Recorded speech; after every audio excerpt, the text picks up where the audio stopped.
Hello, class.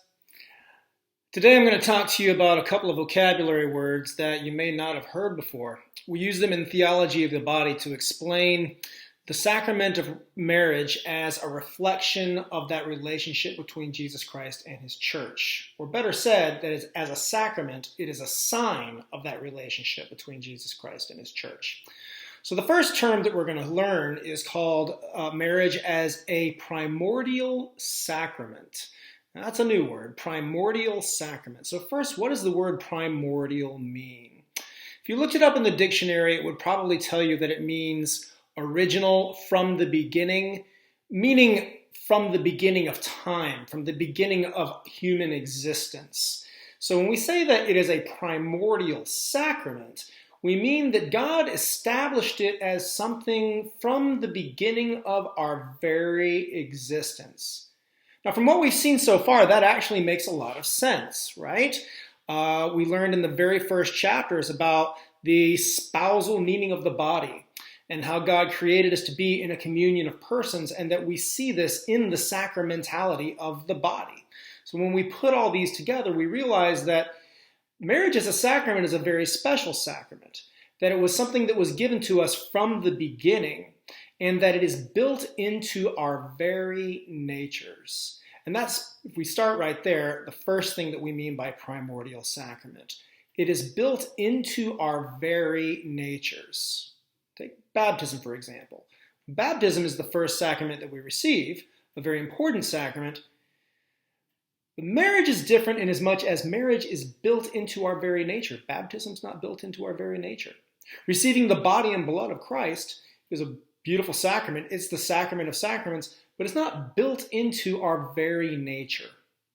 Marriage as a sacrament is built into our very nature. And that's why we're calling it a primordial sacrament, or that's what John Paul II calls it. Okay, now the second thing that we want to understand about it being a primordial sacrament is, as a sacrament, it points to something else. That's what sacraments do. Sacraments are signs, right? They're signs that actually do what those signs suggest. That we receive the grace, right, that is being signified by that sacrament. So what is the grace that we're receiving? It's a communion of persons. That communion between man and woman, okay, as a sign for a couple of things. The first thing primordially is we say that we're a communion of persons made in the image and likeness of God. And in the image and likeness of God, God made us male and female, right?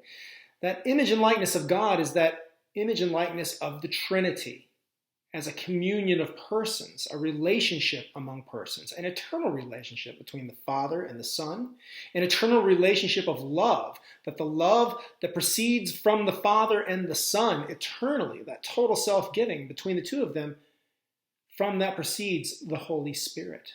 Right? So there's a great mystery that's really rough for us to wrap our heads around. Marriage is a great mystery too. And as a sign, marriage is a sign of that eternal communion of persons between the Father and the Son and the Holy Spirit. Right? Now, marriage is meant to be a lifelong union between a man and a woman as a sign of something even greater, an eternal bond in the Trinity. And there's even more.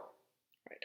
A third thing that God intended in this sacrament of marriage is that it is a sign of the union between Christ and his church.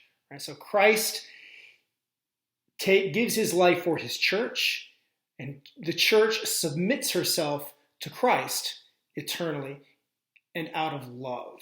This is what that relationship between a man and a woman is meant to signify. So we just saw three things that are examples of how marriage is a primordial sacrament. Right? Primordial in the sense that it is built into our very natures, that we are meant to be man and woman. Man is meant to leave his father and his mother and cleave to his wife, and the two become one flesh. Right? That is that primordial nature of that sacrament built into our natures. The second thing would be as a sign of that communion of persons between God and in the Holy Trinity. Okay, between the Father and the Son and the Holy Spirit. Right? And then finally, it is a sign of that union between Christ and his church. Now, The next thing that we'll see is how that is explained by St. Paul in his letter to the Ephesians. Now, as with most letters of St. Paul, if you just read them, it's like, that's pretty interesting, Paul. I'm not sure I fully understand what you're saying, but that sounds really meaningful and deep. We're going to go deeply into it and try to understand it more. First by you doing the Pear Deck, and then we'll explain it more together in a class. But I'm going to give you a brief explanation of what it means.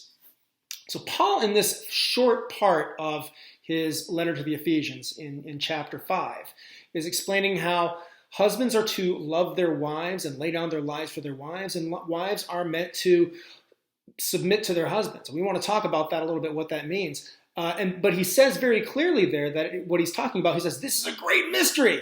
And I'm talking about the relationship between Christ and the church. The great mystery is the mystery of the union between Christ and the church.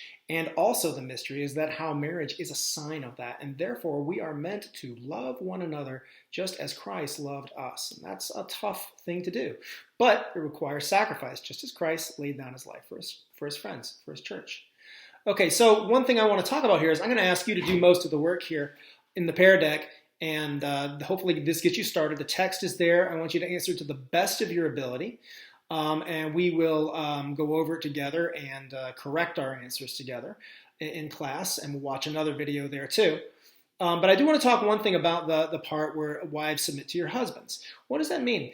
Because of original sin, a lot of people tend to think it means that women take it in the sense that women submit to men, or the woman submits to her husband, and that's supposed that because of original sin, we understand some inferiority thing. But we know that that's not true, right? And we want to be very clear about that relationship, what St. Paul is saying, what God is saying to us in the Bible. That's not the case. That male and female, he created them in his image and likeness. He created them, man and woman were equal in the garden. It's because of original sin, right, that we have this misunderstanding. So what does this mean by submission?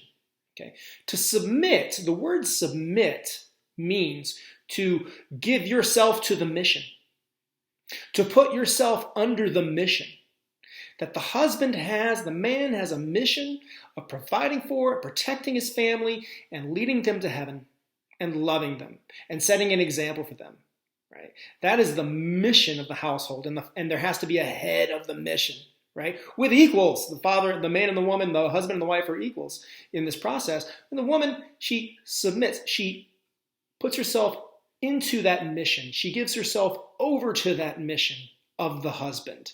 And that's what that submitting to your husband means. When it says to obey your husbands, well, the same thing could be said that the husband has to obey his wife, right?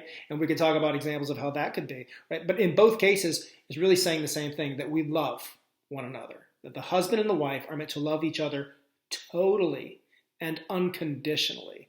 And that's what submission means, and that's what laying down your life means. Okay, so that's a lot of information, but I want to make sure it's understood what these things mean. Now I'm going to leave it to you to complete this Pear Deck. If you have any questions, I will be online. You just send me an email and we can chat. And I will also make sure that we have online times for answering any questions you have going forward. It's been great talking to you. Look forward to seeing you in class on Thursday. God bless.